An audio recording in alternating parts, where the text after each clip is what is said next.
Okay, this is about 8:10. So let's begin today's lecture. Please wrap up your answers. Okay, so today we're going to talk about another science example of scattering application for semi-crystalline bulk and thin films. So we're going to start with a similar question. We're going to ask everybody to think a few minutes about what consideration we want to put into when we measure the semi-crystalline polymer. This covers both bulk and thin film, so it will be two different cases. You can measure bulk semi-crystalline sample, or you can measure thin film. But I'll give a little bit time for everybody to think through those questions, as these will affect how you design your experiment. Okay?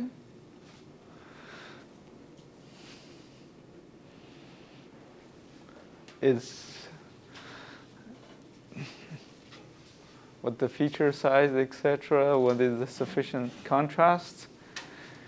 Is sample too thick or too thin, or is my sample isotropic? We're going to revisit those questions after we go through all the questions in today's lecture. Okay, at the end, we're going to come back to those questions again and answer those questions, how you should consider when you design a polymer. So a quick, brief overview of crystallinity. I believe everybody should have learned this from Dr. Sergei Nazarenko's class. He has taught about the solid state morphology in the PCAN, in the polymer physical chemistry. If everybody still remember, he should talk a little bit about glass transition phenomenon, what is the semi-crystalline structure, and how polymer crystallize. I won't go into too much detail, but there's a couple cases in the classic images of how does polymer in semi-crystalline structure versus amorphous structure look like. So example out here, you have polymer chains. They're going to form pretty isotropic melts in the melt states. So if you molten them, they're going to start with similar morphology. If you do scattering here, you should still expect a broader peak coming from something what we call it amorphous halo. And halo just means the peak is there, but it's not very well defined. There are several reasons you could see this amorphous halo. One of the major ones is you're actually measuring average distance between different functional groups in the backbone. So there is a correlation Hall effect. So even though, let's say you have polystyrene, use polystyrene as an example, it's an amorphous polymer. At the different scattering lengths or scattering vector, you are looking at different features. So if everybody remember, we talked about how the Q with respect to the real space information. Roughly, you can think about 2 pi divided by Q is what your real length distance. So in a large scale, the polystyrene is homogeneous. But at a very, very high Q, up to about, let's say, 0.8 angstrom inverse, or you're looking at the real space information about less than 1 angstrom, less than 10 angstroms, okay? In the less than 10 angstrom scale, you start looking at the bond length scale. A carbon-carbon bond is about 1.5 angstrom. So in the 2-3 short-range correlation, even the polystyrene shows electron density difference locally. The benzene ring will be different with the backbone, so that's why you still will be able to see the amorphous contrast. Okay? Despite there's no ordering here, in another classic example, if you cool the polyethylene down, everybody knows this is a semi-crystalline material. Despite this is crystallization is well known. I don't think there's much question on that.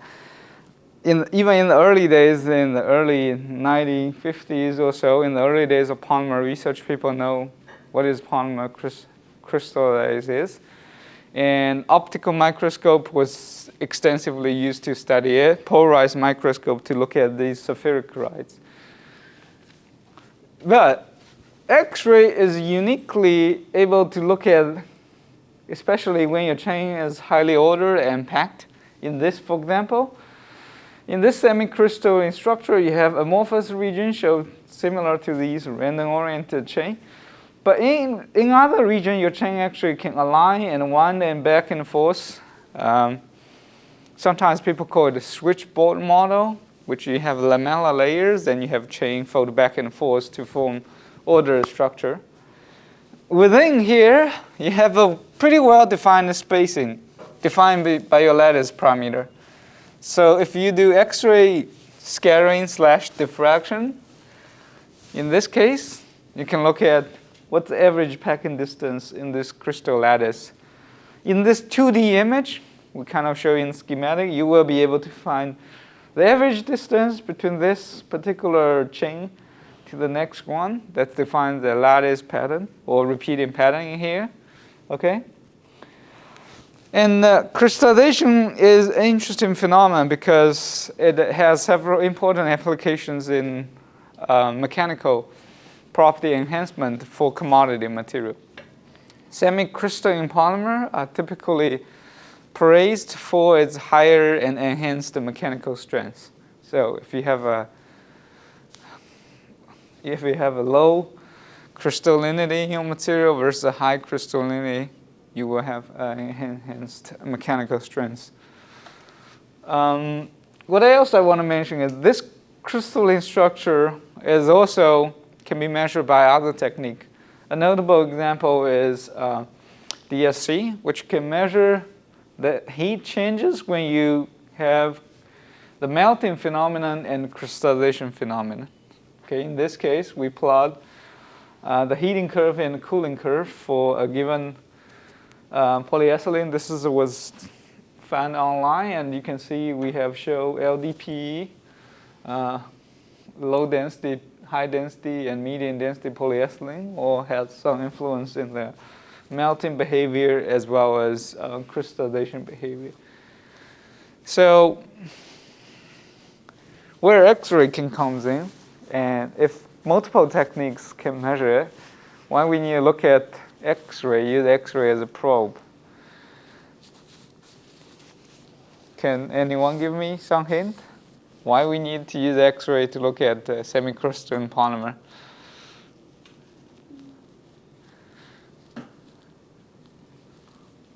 How about Nathan? Give it a try. So you can generally determine the crystallinity of your polymer through X-ray, and you should be able to determine when those crystals decide to melt at what temperature. Okay, that's a reasonable one. Sonia? Would we be able to calculate the percentage of like amorphous fraction versus crystalline fraction for X-ray scattering? Yes, you can determine crystallinity, but the ability to determine crystallinity is not unique to X-ray technique. So there's a bunch of technique you can do. But X-ray is commonly used just because it's quite easy to measure and it's a more or less a direct way. The other technique are, you can use DSC, like I show here, to measure crystallinity, but you need to have the ability to have a standard sample, or which sample is, what the enthalpy per crystallized units. If you have 100% or near 100% crystalline structure, you can measure how much heat you melt this 100%, then use that to calculate what your material's heat exchange when it's melt and get that, which is pretty hard for most of polymer because we don't know. However, a lot of time, if you not need the absolute degree of crystallinity, you can just compare two samples, which one higher, which one lower.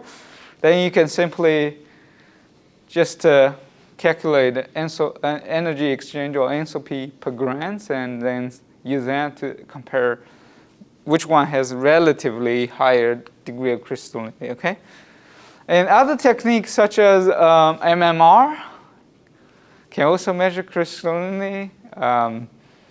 Dilutometer, or measure the density of your material, you can calculate degree of crystallinity if you have quite significant changes in density between your amorphous phase and semicrystalline phase, which should be the case. As we know, the water is more, water is a special case. Maybe use the polymer. Semicrystalline polymer, when it crystallizes, the density will be higher than amorphous structure, okay? So a lot of important questions still left. What drives them to crystallize? What defines the crystallized size?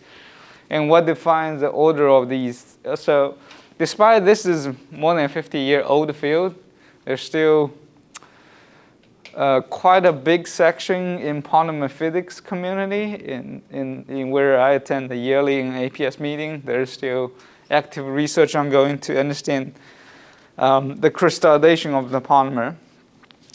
In the Canvas, I put an optional read if you're interested. Muthu Mutakuma from UMass Amherst have wrote a perspective article on new understanding about polymer crystallization. I think that was about 10 pages out of a book chapter. You feel free to take a read of that particular perspective. I think that's very informative if you want to know more about polymer crystallization. Here's a couple other additional information. So this is what the typical spheroid in the schematic.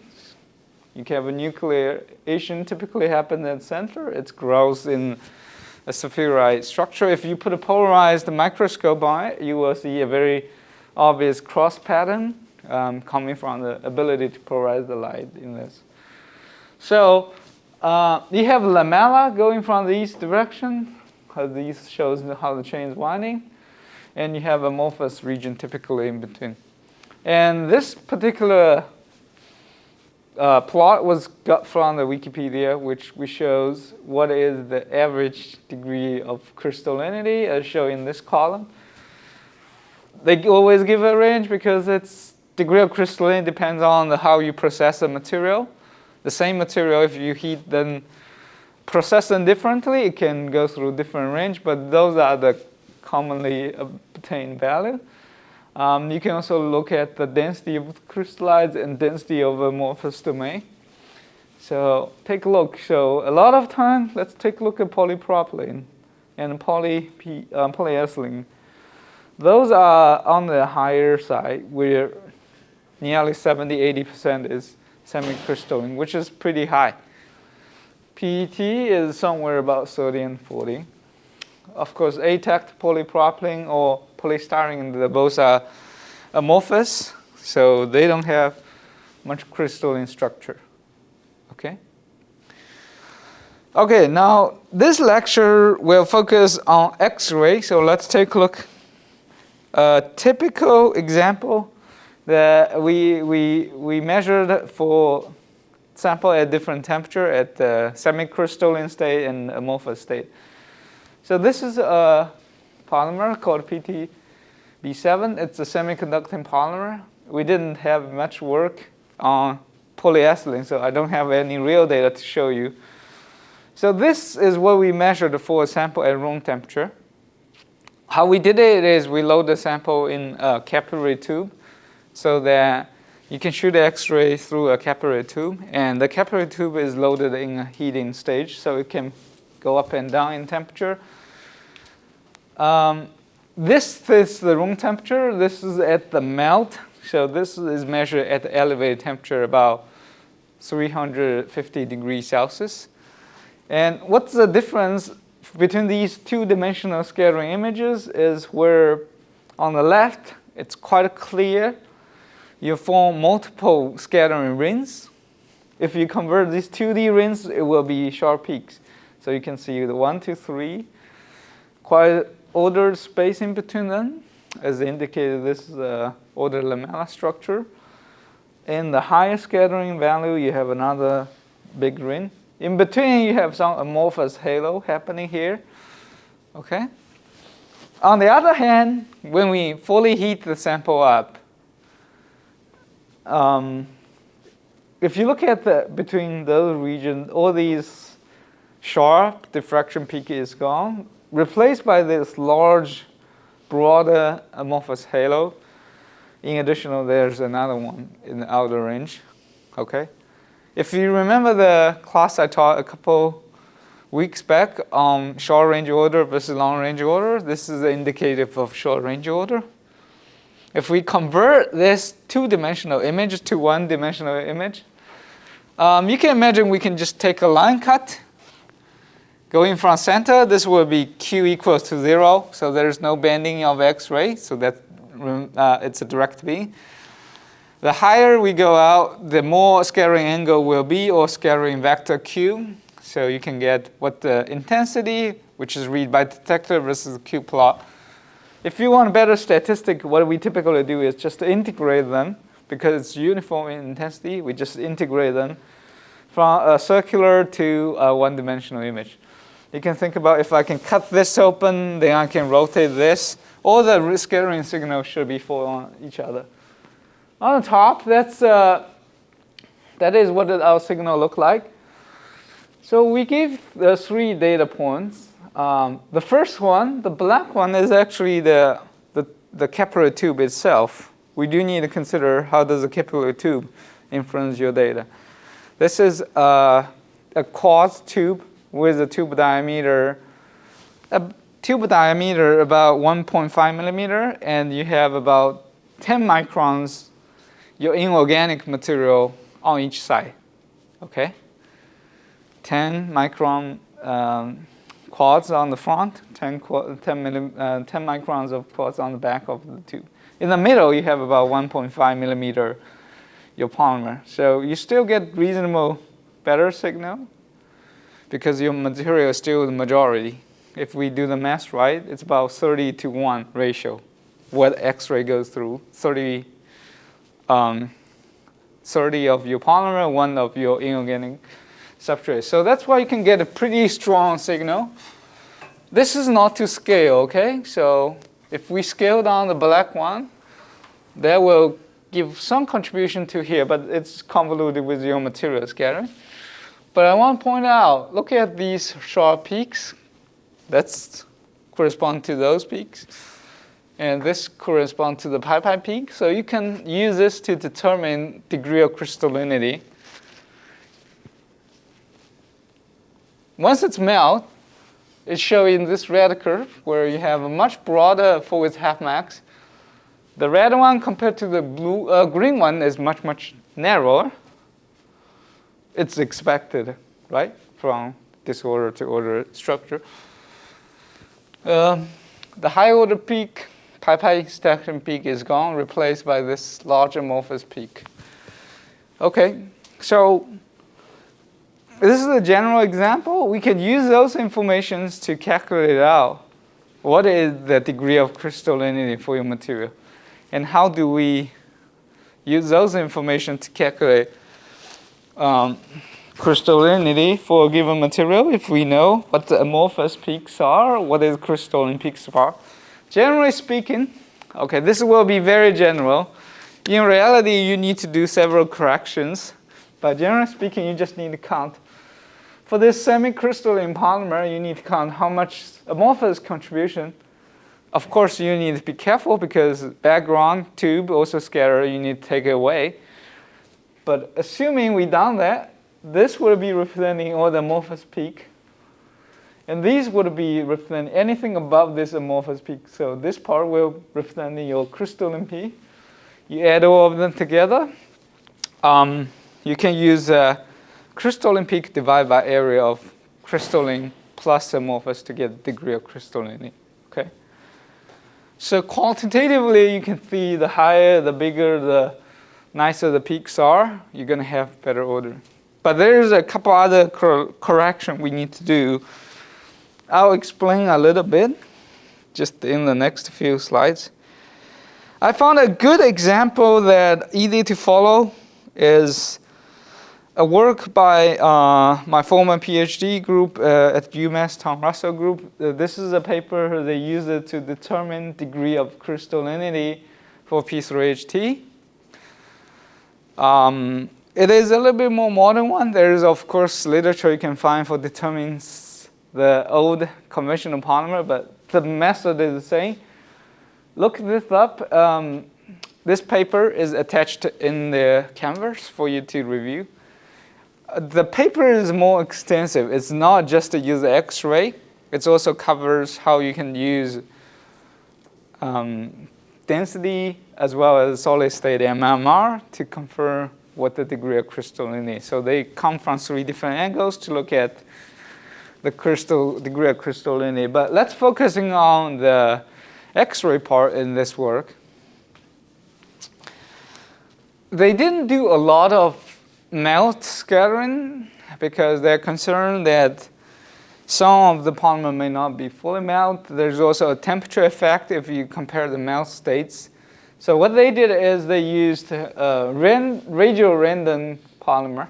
Radio-random is basically means you change the building blocks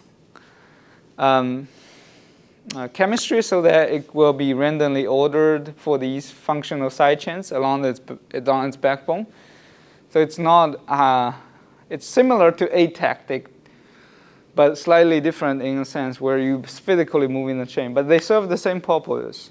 It disrupts the crystalline structure when they make a radio-random structure, okay? So they can use basically this pink lines to claim this is similar to amorphous polymer. As you can see, it's quite a good reminiscence because we don't see much crystalline structure, a sharp peak coming from this purple one. And if they would have scatter and have a sharp peak, you would expect a pi stag peak about 1.7 as shown in the other example, which is radio-regular and has different molecular weight from all the way from 13K to up to 34K, okay? So what you need to do to get degree of crystallinity is using a Rowland's method, which is very simple. You need to plot I intensity versus Q square. Sometimes in small angle scattering, this is called a Karaki plot. So Q is basically your x-axis. Intensity is the same. So IQ square gives you a corrected value for the beam intensity as well as scattering strengths at a different Q level for your crystalline structure. So this is what you would plot and what it will look like, because Q square is linearly going to be increased and going to be even stronger at higher Q value. So your intensity now will be tilted this way. The higher the Q multiplied by Q square will be up and taller, right? If we think about this is intensity versus Q, this is intensity multiplied by Q square. And Q square basically goes like this way, X square, right? So this is what happens once you correct that. This gives you ability to consider what is the area below this red curve. That's basically your amorphous domain, and the pink one is your semicrystalline domain. You can use the software to integrate and to fit the peak position and peak area. So that's how we define the crystallinity. You need to integrate IQ squared dq, basically all the area below this intensity versus Q square. And this is every intensity, including crystalline and semicrystalline, basically all the area below here. And this is a crystalline structure, and this difference degree of crystallinity. K is a correction factor. In this case, there's many factors going to lower your scattering intensity and peak. Okay, this includes what we call the Debye-Waller effect, which is a thermal factor that makes your peaks getting broader. So in lots of cases, if you directly use the data without this correction factor, your signal will be broader, and your degree of crystallinity will be a little bit underestimated because of the effect, thermal effects. So after you correct that, you can get the best results. Any question for here before we move on? So you can imagine how X-ray can be widely used to study different materials being processed differently. We have worked with a lot of industrial partners in this region to determine the degree crystalline for their material. Okay? So that's a bulk. If no more question, I'm going to move on to talk a little bit about what is a thin film. In many applications, bulk would serve the purpose. And that's typically true for many industrial applications. Let's say we have a vendor who want to look at their membrane, and they want to know how does their material crystallize for their membrane, depending on how they process them in different solvent, different temperature, etc. We can look at. Or there's the other vendor, they want to look at their nylon material and how their nylon, at the end of their finished product, they want to see how degree crystallinity. And nylon might impact the surface adhesion, etc., many other properties. So they can look at that too. So it's quite useful. However, there's an area where you want to look at thin film, where your thin film application might be important, such as you have a polymer coating on a surface. You want to only look at the top layer of the coating structure, but you don't want to study the bulk. How can you study that, and what's the best way to look at the, let's say, surface morphology of a given material? Or in my cases, we study a lot of thin film devices, where you basically make the device coated on a substrate, and it's on the order of tens of nanometer. And as we know, if you do the bulk, it will be challenging. It's not impossible. You can still do the old-fashioned way. In fact, I think Luke did an example where he can put a 100 nanometer film freestanding. There's no supports. And you can do transmission scattering as well. But how much X-ray interact with the polymer is much smaller. You're shooting through 100 nanometer thickness versus typical bulk sample is millimeter. So the available volume to interact with X-ray is reduced by 1,000 times, right? So you expect a much longer exposure time and much weaker signal. But it's not impossible, okay? You can still do that.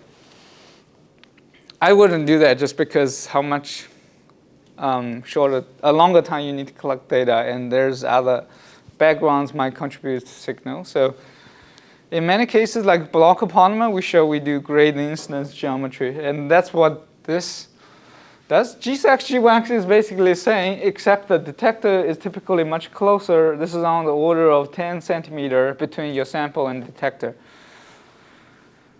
Of course, this can go up to maybe 20, 30 nanometer, depends on the Q range. This instrument we use upstairs typically is set at the STD about 17 centimeter. That's enough to cover the Q range between Q equal to nearly 0 all the way up to 2.5 angstrom inverse. And 2.5 angstrom inverse is good enough because you basically covers most order in molecular structure. That's can cover as low as 2.5 angstrom in real space distance. It's really small. It's basically less than 2 carbon-carbon bond, right? A lot of pi stacking here. This happens at the Q right about 1.8 to 2 angstrom inverse, or translate to about 3 angstrom in real space. That's about twice the carbon-carbon bond. That's as small and as used as we need to look at it. If you move it further closer, there's much signal here, so you don't need to do that. And gradient incidence means X-ray going to hit at the shallow angle. The angle is somewhere between 0.1 to 0.2 degree. Okay? Any question for thin film G-wax?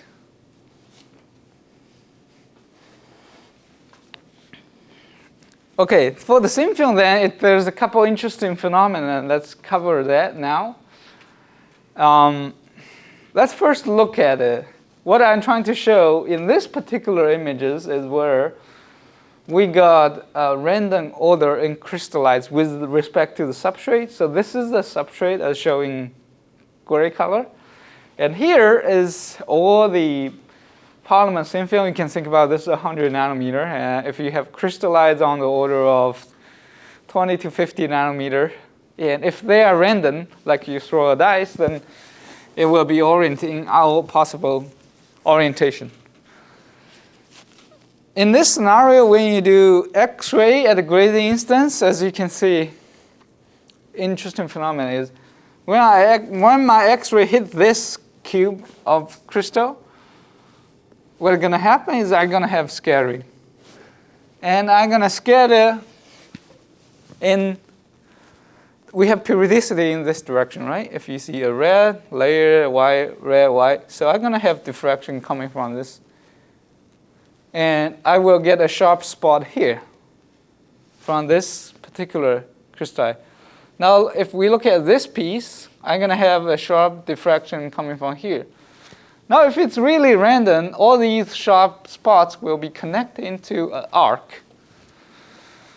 And that's what the reason for you have this particular arc pattern if you have random order. So if you think about it as remove the substrate, it will show the bottom half of the ring. And we didn't see the bottom half. It's just because X-ray, the substrate is blocking all the diffraction coming down to your sample.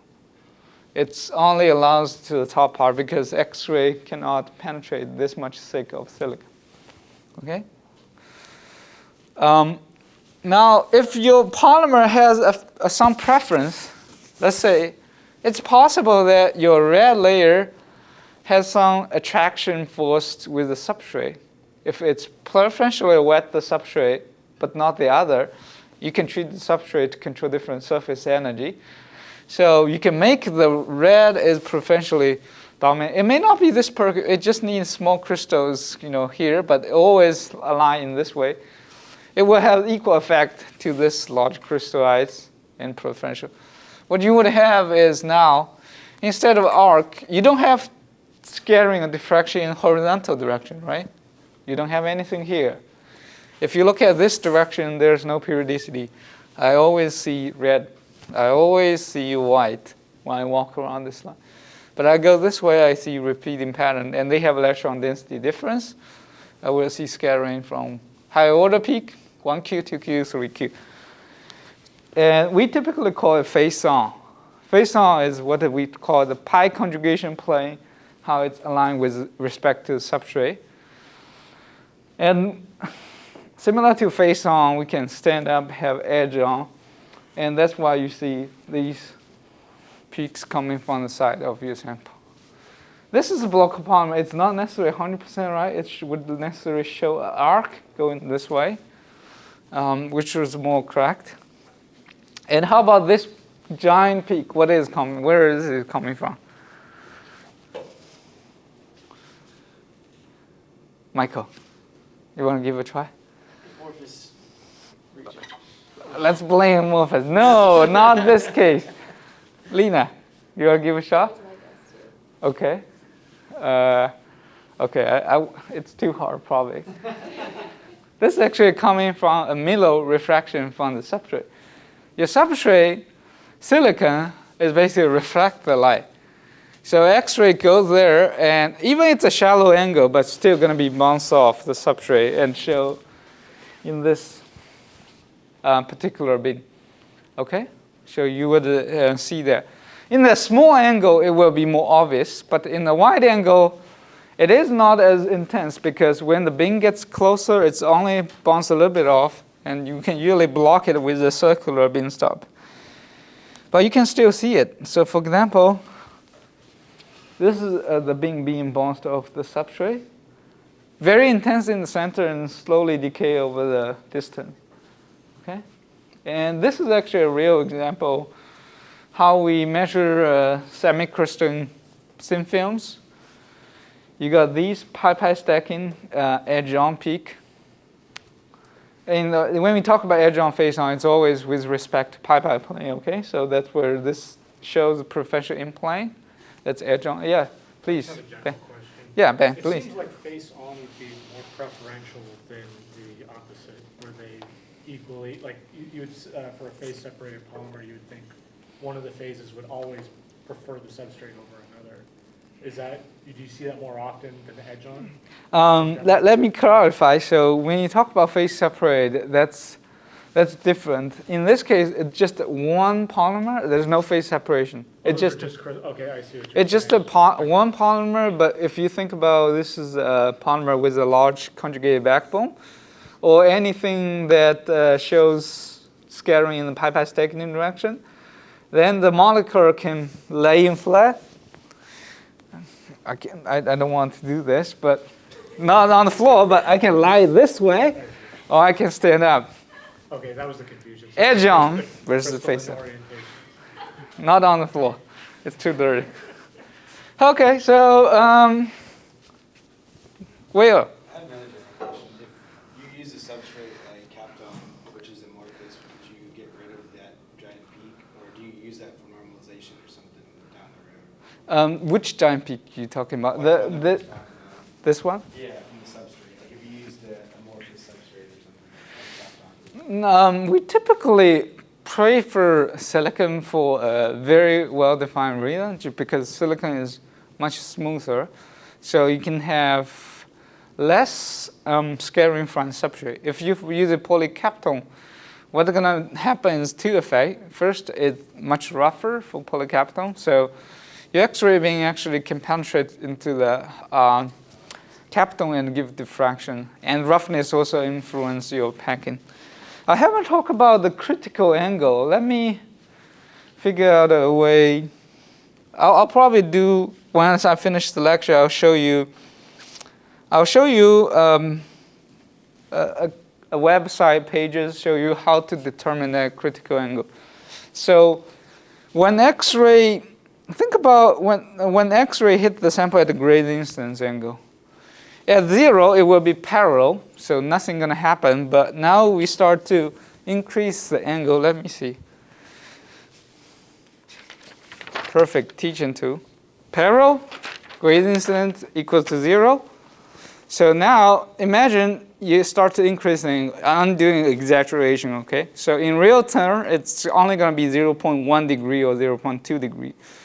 When you initially increase, there's still going to be total reflection, means the X-ray doesn't get into your sample. It's being totally reflected, like a light being reflected by a perfect surface. But once it's above a certain critical angle, now your light will have a refraction and reflection. Okay, so here's different. Refraction means that part of light will go to material and comes out again. Reflection means it's being bounced off directly. So we define that angle called critical angle. And this angle defines when your light has a lot, X-ray has a lot of penetration to your material. So the heavier the element, the higher this value would be. Let me give you an example. Typical polymers, critical angle, it depends on the X-ray energy as well. Using the X-ray upstairs as example, at about 8 keV, we would have a critical angle about 0.1 degree. So which means if you use 0.08 degree angle incidence, your signal will not be strong because all the light, it just bounce off your polymer surface, and it doesn't interact or being scattered a lot within bulk of it. Okay, now let's pick a value about 0.15. You're above the critical angle. Now interesting things happen. The X-ray is still going to be bounced, but the majority will be able to go into your film, interact, and be in diffractive film. And then if it's bulk, then it just goes through until it being penetrated. But if you have another substrate, another interesting phenomenon will happen. So you need to consider reflection of the substrate. If your angle is really high, it can penetrate your film and penetrate substrate. But there's a magic angle that you can penetrate your film, but being reflected by substrate. In that scenario, our substrate, typically silicon, will have a critical angle of 0.2. So if you choose the angle between 0.1 and 0.2, you get the benefit of interacting with more polymer sample, but not interacting with substrate. Okay? Did that address your problem well? If you put polymer substrate in, you're not going to have that nice effect of being bounced by substrate. And it will be rougher for polycapton. So, another question? Yeah, Yunfei, please. So if we see the matter packing, the matter packing peak, but not the paper stacking peak, so can we say it's eyes-on or face-on? Not necessary, because it's only tell you lamella. There's 3 axial directions. If you only see lamella, you don't know if it's what the other orientation will be. So it's not necessary, okay? Yeah, I think we sort of covered it. I won't go into too detail, but different edge-on and face-on have different applications for device performance. So in transistors, in our field, because the fastest transport is when your electron move along the backbone, but it can hop between pi planes. So in many cases, people actually look at orientation to understand how electron can be preferable passing through your structure. So in transistor, it was conventionally believed it will be edge-on is preferred, but there's a lot of dispute on that as well. In this case, in OPV material or photodiode, people believe it will be face-on will be preferred because then it's easier to go out of plane, going up and down. But there's a lot of evidence that may not be that simple picture as shown here. I won't go into too much detail. There's a lot of interesting phenomena that people do to control the orientation. The surface energy is impact. In this example, what I want to show is a paper by John Remney, currently faculty at the Northwestern. In his early days, they looked at N2200. This is a complex molecular structure, but it's anti-polymer, has very high charge carrying mobility. And he found by processing them differently, they can show different orientation. And this is a great example of a polymer can change orientation with respect to substrate. When you first cast the film, this is 2D images he collected. You can see quite obviously pi, or he called it 010 peaks, is predominantly in the face-on orientation, because if your polymer stacks this way, it will give diffraction in this direction, and predominantly face-on. Once he annealed the sample, melt them and cool down, let it recrystallize, all of a sudden the polymer decides to stand up, and this is a new scattering peak from the 010. It's much weaker. This is due to another effect I'm not going to cover today, but different orientation within the same film has different contributions if it's edge-on or face-on. And you can see the alkyl chain packing also got intense and switched from in-plane direction all the way to out-plane. So there's quite ways you can control and study the orientation, which is typically not observed in bulk film. It needs a substrate to direct the orientation of your material to see it, okay? All right, I'm gonna spend next couple minutes pretty quickly go through some of the work that we can use real-time scattering to address. So one of the projects that my postdoc worked on is to address how do we control morphology to link to different processing conditions to get the idealized structure. In this case, it's OPV material, so it's a bulk heterojunction. We mix 2 materials together to get this random structure by continuous. And they need to have this phase separation pretty small. You can use small angle to quantify this phase separation size, but equally important is what packs within this individual domain. And that's what we are trying to get, is understand how the crystalline structure impacts the phase separation size. And one of the classical arguments is people do spin coating. What the morphology you get is not transferable to roll-to-roll printing, which is more industrial relevant. A heavily optimized spin coating recipe just then translate to a high performance devices use the roll-to-roll printing. So X-ray can help you understand. So in the solution drying process, there's a lot of interesting happening. So what this shows is schematic is a copolymer. When solvent is being evaporated with a blade coating, so you can imagine here is the bulk of the solvent and here is the drying of solid film. During this drying process, there's a temperature gradient, there's solvent concentration gradient, and all impact molecular packing and structure. So this is a highly dynamic structure, and how do we understand what controls the packing from solution to solid state film? If we can control that, then you can get a very nice morphology. So a lot of processing conditions has been explored in the literature. There's different ways you can coat the film. So this is an example of blade coating, where you have a blade to wipe through your film to see how the solvent is being dry. And as you can see, in the liquid, there's no crystal. In the dry film, there's a lot of crystalline structure. So important for people to understand what happened in this transition region. A lot of X-ray is done right here, like I showed G-wax, but there's no work being done in here. When you look at when does the film start to dry, and when does the crystallites being formed, and when does your crystallites being fully formed to in the final dry film? Okay. Actually, we can do that by developing Insitu Printing setup.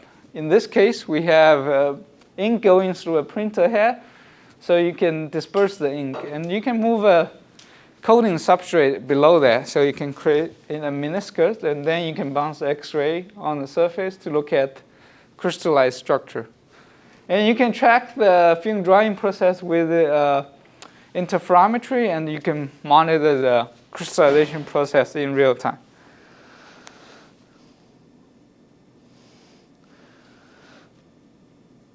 And this is how the setup looks like. I won't go into too much detail, but how X-ray can come in from this coating head, tracking the drying front in the polymer ink is being dried. You can look at time-dependent scattering. This is plot. Oh, let's shift it a little bit. Let's pull it back. We plot scattering vector, which is, as we know, this is in the wide angle region. And we can plot intensity over different time frames within 0 to 100 seconds. You can look at how this particular 1O peak is being, from initial film, it's just a plain peak. There's a plain, smooth curve. There's no crystallized peak. Going from over time, it starts to crystallize and stabilize at high temperature, high time. Not temperature, okay? You can use this to track what polymer you need to design to enhance crystallization or suppress it. In this case, the final film still don't show much ordering as in final dry film, as evident from the difference between these two. And this can help you optimize device performance using such a real-time characterization setup. The other traditional way is people can do in situ heating. I won't cover too much of that, but I saw solvent is something new, and we'll show you this science example. So let's summarize today's part. We talked about semi-crystalline polymer, how X-ray can help. So going back to the question, I think the wax is very useful to look at crystallization kinetics, crystallites packing, and ordering and orientation. All these can be done if you want to see how big your crystallite, etc. It can be done for final film or for the transient process during the crystallization process or not. Wax is usually ideal to look at features only a few angstrom up to a few nanometer. If you want to look at block polymer, then you need to look at different other region. So typically, the contrast is pretty strong if it bounces off the crystallite spacing, because you're having a lot of contrast between your polymer, and enabling is basically vacuum. Sample thickness depends if you want to look at bulk or thin film. Isotropic is not an issue for bulk typically, but in the thin film, it certainly has potential to create very anisotropic structure. So you not only need to do scattering, but you also need to rotate the sample to ensure it is isotropic. Okay? So this summarizes the example for semi-crystalline polymer. Any question? Gordon, please. I have a question related to GWAX. You know, the films should have a finite length along the X-ray direction. Yeah. And the different region on the films have different sample to detector distance. Yeah. Is there any functional factor that can correct the artificial broadening of those certain? Yeah. You can do that. That's what we call instrumentation limit. Okay, there's that instrumentation resolution limit. Let's say if your sample, the peak is infinitely sharp. It's very sharp, so that when you film it start to broadening, yes, your sample detector from the beginning and end to the detector is basically going to be different. You know, it's going to be longer in the front, but narrow in the back. This translates to the peak in the scattering. It's going to be broader. Okay, but in many cases, we're not hitting that limit. You can do a calculation, especially in synchrotron beam lines. When you have the beam is smaller, the sample can be used smaller with a smaller beam size. In that case, forward's half max limits for the instrument is certainly not limiting what we are measuring on sample. In bulk polymer, or in our case in semiconducting polymer, our calculated coherence length is typically only a tenth of nanometer, but instrument limit is much higher than that. Okay? So we are not limited by particular instrument limit. This is also the case when you do transmission. The beam size or width will have some impact. Actually, in the early days when people do X-ray scattering, the beam quality is not that good, and flux is low. They cannot focus the beam very tiny, like our modern one. We have a parabolic mirror can do that. They use slits. Instead of very sharp, they actually give a slit in the X-ray. The reason is because if you cut down this into very tiny spot, you lose a lot of flux. If you make it still along slits, at least you can do a D-smear function to correct that the width of the beam effect on your sample. But generally speaking, if you have single crystal, you expect a very large crystallize, then you might be limited by the resolution of the instrument. But in typical case, we are not limited by resolution limits of the instrument, especially the case of the semi-crystalline polymer. Other question? Okay, if not, let's finish today's class. So the game plan for the next one is we're going to have a special lecture from Professor Michael Hall. So he's from Case Western, as I mentioned a couple of days back. We're going to meet in the classroom, then we're going to put him on the Zoom, and we're going to listen to his talk on his polymer composites work. Okay?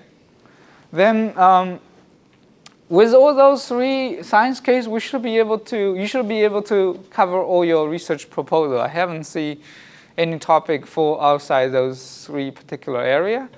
So when we're going to have a break next Thursday, then when we come back, we're going to have some training of the software. Let's go through the software. And then we're going to, while we are talking about software, we're going to break the team down to subgroups. And in the late October and beginning of November, we can start to work on the instrument and get everybody started. We're going to have a whole session, walk around the instrument and do an introduction. Then we're going to have hands-on session for small team, usually 2-3 people a team, so that everybody get the chance to play with the instrument. Okay? If there are no more questions, let's finish this morning's class.